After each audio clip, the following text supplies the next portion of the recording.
مجلس اتحاد المسلمین نے جو فیصلہ لیا تھا کہ جبلی ہلز سے جناب نوین یادو کے تعین کریں گے، اور اس سلسلے میں آج میرا گڈھا جامع مسجد میں الحمدللہ نماز مغرب ادا کرنے کا مجھے موقع ملا۔ اس کے بعد میں ہمارے مرحوم رکن بلدیہ جناب شریف صاحب کے ان تمام دوست احباب ساتھیوں سے میری ملاقات ہوئی، اور پھر آج ہم اب ہمارے سابقہ رکن بلدیہ سینئر مجلسی قائد جناب جالی میاں صاحب کے ساتھ آئے ہیں۔ یہاں پر مجلس کے تمام ذمہ داروں سے ہماری ملاقات ہے، اور سب سے یہی اپیل کر رہے ہیں کہ جماعت کا فیصلہ ہے، عوام سے اپیل کر رہے ہیں کہ جبلی ہلز میں ترقی کے لیے، ڈیولپمنٹ کے لیے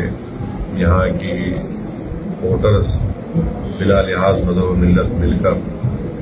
ایک نوجوان کو کامیاب کریں تاکہ جبلی ہلز میں ہم ڈیولپمنٹ کرا سکیں۔ پچھلے 2 مرتبہ 2023 اور اس سے پہلے 2014 اور 2019 میں یہاں کی عوام نے جناب گوپی ناتھ کو کامیاب کیا تھا، مگر یہ بات بالکل سچ ہے کہ باوجود اس کے کہ بی آر ایس پارٹی اقتدار میں تھی، اس پارٹی سے وہ اپنے اسمبلی تھے، اور 2 مرتبہ جبلی ہلز کے عوام نے ان کو کامیاب کیا۔ رولنگ پارٹی برسر اقتدار جماعت سے وابستہ رہنے کے باوجود بھی جبلی ہلز میں بنیادی سہولتیں نہیں ہیں، چاہے بلدیہ کی ہو، برقی ہو، آبرسانی ہو، واٹر بورڈ ہو، سیوریج بورڈ ہو۔ تو یہ تمام ڈیولپمنٹ کے لیے ہم امید کرتے ہیں کہ آنے والے اسمبلی کے بائی الیکشن میں یہاں کی عوام نوین یادو کو کامیاب کرے گی، اور ہم بھی اپنی کوشش کر رہے ہیں، اور مجھے یقین ہے کہ جو 10 سال میں جو یہاں پر کام نہیں کروایا، وہ تو ایک بائی الیکشن ہے، 3 سال ابھی اس حکومت کو باقی ہیں، تو اگر یہاں سے نوین یادو جو اپنے اسمبلی منتخب ہوتے ہیں انشاءاللہ، تو مجھے یقین ہے کہ تمام ترقیاتی کام کو حل کرانے کی کوششیں تیزی سے ہوں گی اور وہ مکمل بھی ہوں گی انشاءاللہ۔ سوال ہے آپ کو؟ سب مجلس کی طرف سے کھل کے سپورٹ کیا جا رہا ہے کانگریس پارٹی کو۔ مجلس جو ہے نوین یادو کو ان کے امیدوار، ویسے تو امیدوار ان کی تائید کر رہی ہے، اور دوسری بات یہ ہے کہ بی آر ایس پارٹی کا ووٹ گر چکا ہے۔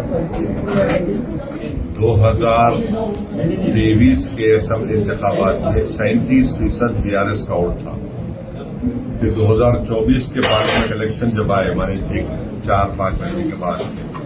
وہ گر کے 17% پہ آ گئے۔ تیسری بات یہ ہے، عوام کو سمجھانے کے لیے کہہ رہا ہوں کہ سکندرآباد پارلیمانی حلقے میں جبلی ہلز آتا ہے، تو جبلی ہلز کے عوام نے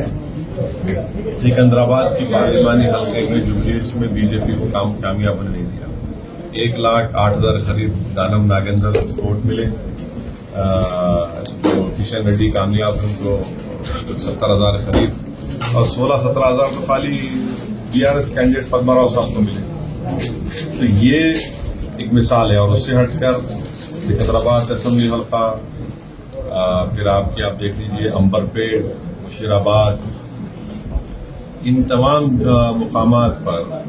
یہاں پر تو بی جے پی جیت گئی، اور ٹی آر ایس 3 نمبر پہ تھی۔ نامپلی میں ایک ہی حلقہ تھا اور جبلی سے جہاں پر بی جے پی کو اکثریت نہیں ملی۔ تو امید کرتے کہ جو پارلیمنٹ الیکشن میں جبلی کے عوام نے بی جے پی کو ہرانے کے لیے متحدہ اپنے ووٹ کا استعمال کیا، اسی طرح کریں گے، اور بی جے پی یہاں پر کامیاب ہوئی، بی آر ایس کا ووٹ ان کو ٹرانسفر ہو گیا۔ یہاں پہ کانگریس، بی جے پی اور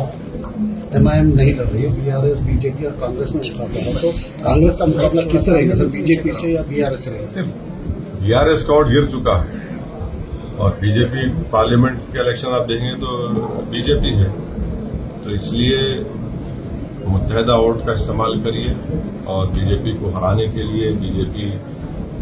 کے بڑھتے ہوئے تلنگانہ میں ختموں کو اور ان کے عزائم میں ان کو ناکام کرنے کے لیے نوین یادو کو آپ اپنا ووٹ دیجیے۔ یہ ایک بائی الیکشن ہے، اس سے نہ حکومت بنے گی نہ حکومت گرے گی۔ 2028 جب آئے گا، جب ایک الگ فیصلہ لیا جائے گا، اور ابھی تو ایک بائی الیکشن ہے، اور جبلی سے ڈیولپمنٹ بہت ضروری ہے۔ یہاں پر بہت سلمز ہیں،